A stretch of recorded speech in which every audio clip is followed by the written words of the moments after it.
ভাই কি বলবো, আজকাল মেয়েরা একটু লজ্জা পায় না, কিন্তু দেখেন এই গাছ এর কত লজ্জা দেখছেন।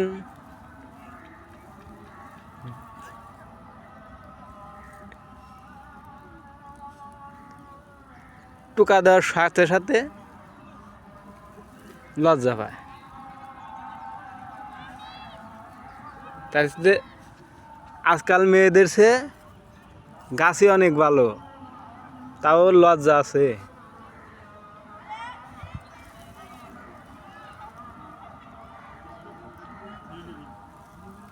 না না হ্যাঁ, এই যে গাছ বেশি